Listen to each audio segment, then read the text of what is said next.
Hello, adventurers! I was desperate about finding a sword that didn't look like a kid's plastic toy. And shortly before I had given up, I found this old decorative sword at my grandma's storage. My father used an angular grinder to cut it off on both sides and smooth down any rusty spots on the blade. I decided to use air-drying clay and some sculpting tools to make the guard. According to the description of the sword, the guard is shaped like a dragon's claw with the sword's name inscribed on it. First I took some clay and placed it close to the grip and started shaping the guard. I used sculpting tools and water to form a claw and smooth the surface.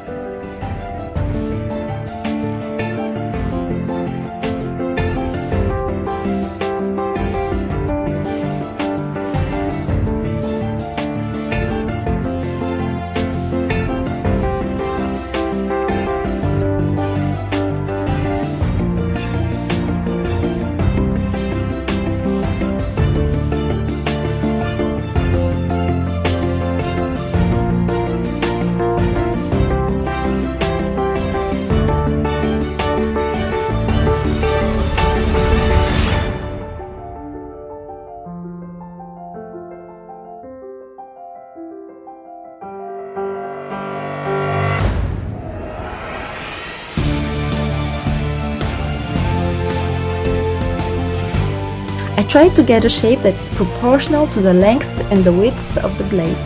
Once I have finished sculpting the claw, I cut it in half so it'd be easier to narrow it down and add a second layer of clay.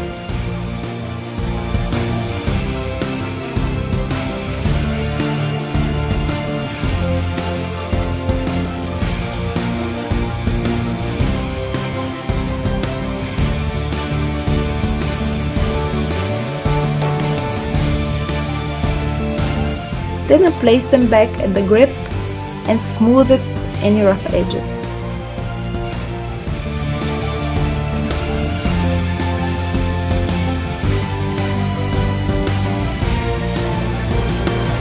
The grip is made of a dragon tooth, so it wasn't very difficult to shape it into form and carve grooves into it. Because of the bulk of clay, I left the sword to dry for several days.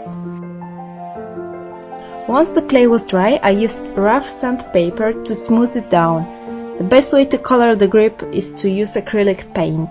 On the one hand, you can apply the color without diluting it with water. On the other hand, the color becomes water resistant when dry. I used yellow ochre, burnt sienna and black shades to color it.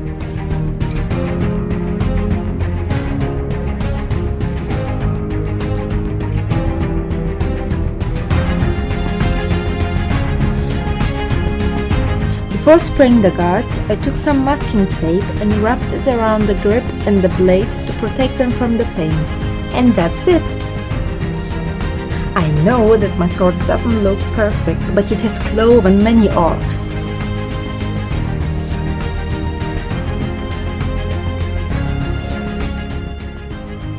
Thorin has plain leather fingerless gloves with decorative leather arm bracers on top.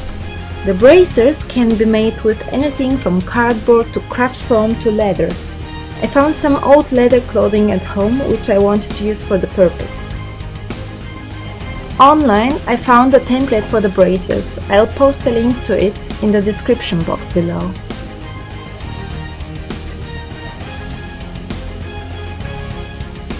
The bracers contain of two pieces, which will be attached to each other later on. I transferred the pattern to the leather fabric using a soft pencil and cut it out.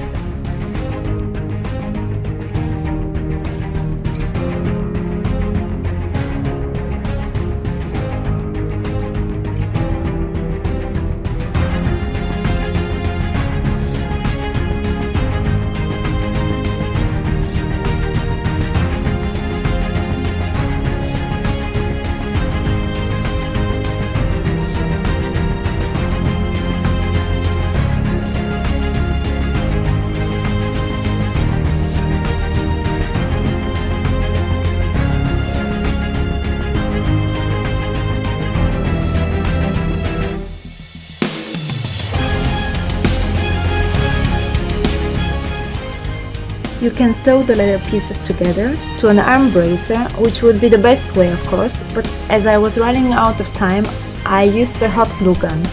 The fabric was quite thin, so I took cardboard to get more support for my bracers.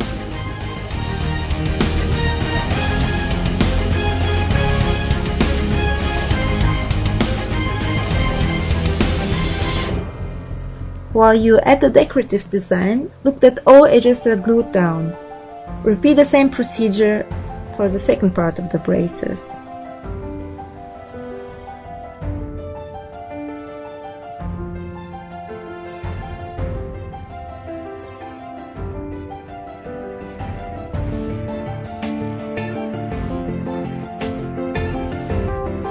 You can attach both pieces by sewing them together or use a hole punch and add pins, studs or rivets.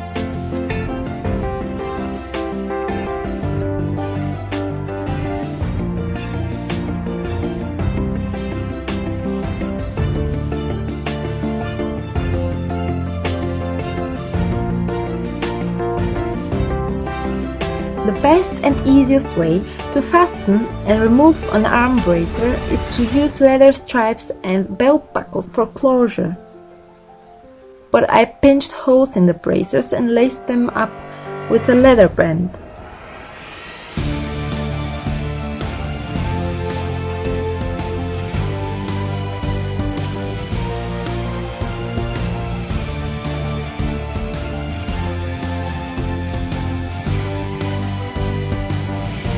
I took a pair of old gloves and cut off the fingers. That's it.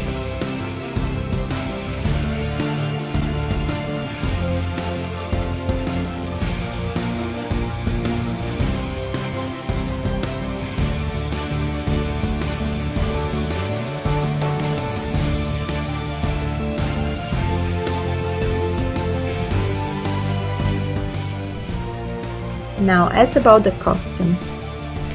The basic pieces of my costume came from my closet. I used an old black leather jacket and a faux fur vest.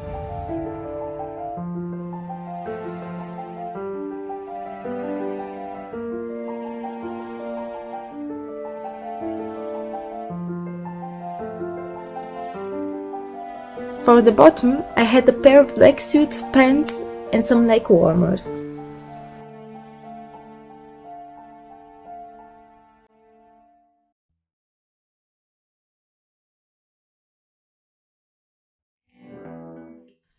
For the tunic, you'll need an old oversized t-shirt, some acrylic paint, and metal chains, studs, beads, and pins. To make the shirt look worn and dirty, I used black and brown acrylic paint and a sponge to apply it.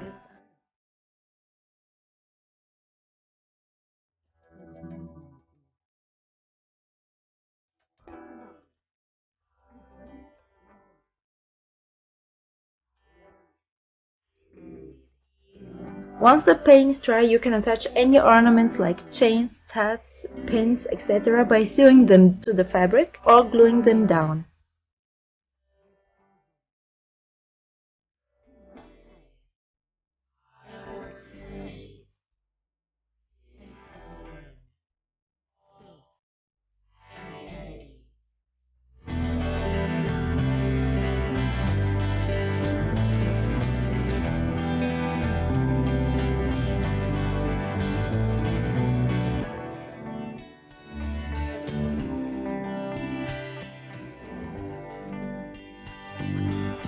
I applied the foundation with matte finish and set it with translucent powder. My face looks darker than my neck on the camera, but as you can see it in the trailer, the color matches perfectly my skin tone on daylight.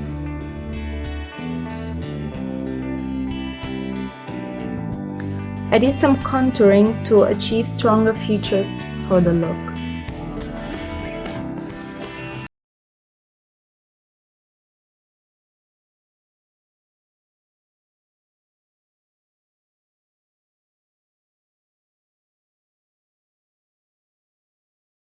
For the eye makeup, you'll need few natural shades like brown and beige. Apply a shimmer brown eyeshadow all over the upper lid and in the outer third of the lower eyelid.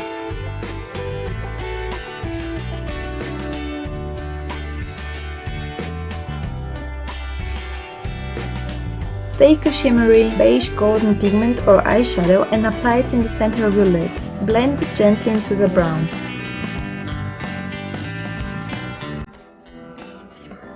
For the eye socket, you can take any soft brown shade with a matte finish. As you blend it, go all the way into the inner corner of the eye and slightly down the nose.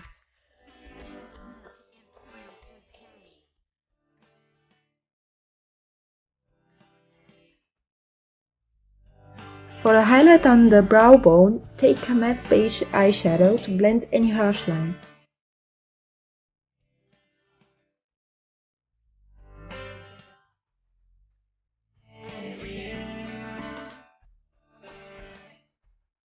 White or nude-colored eyeliner in the waterline will make your eyes appear brighter and larger.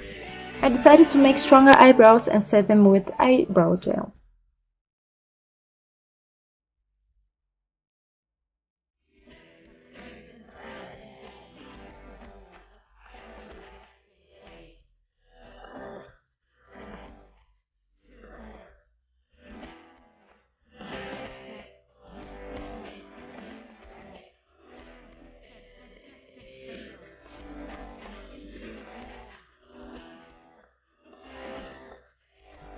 A little bit of concealer under the eye will remove any dark circles and imperfections. A nude rosy lipstick and we're done!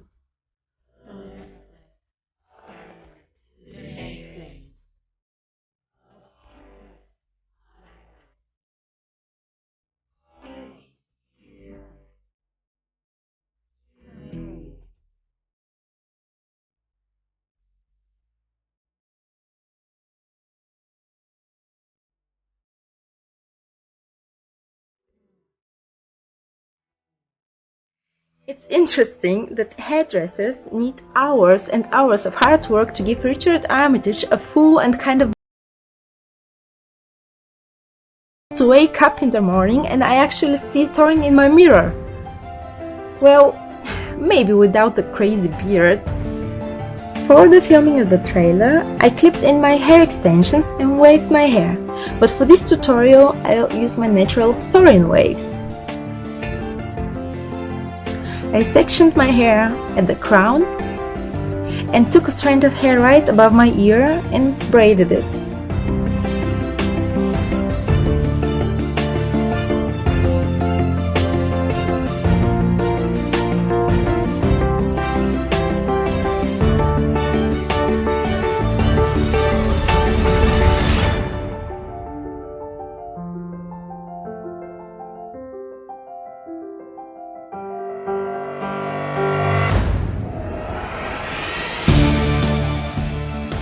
Repeat the same procedure on the other side. You can leave the braids hanging on either sides like this, but I wanted them on both sides going from my temples all the way back. I secured them at the back of my head with an elastic band.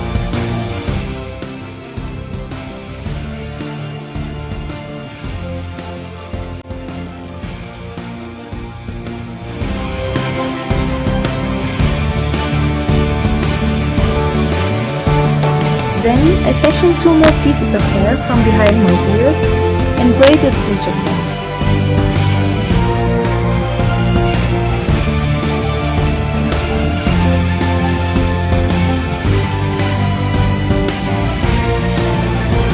Once I finished the braid, I used a bobby pin to add some beads at the bottom end of my braid. And this is how I did it.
And we are done!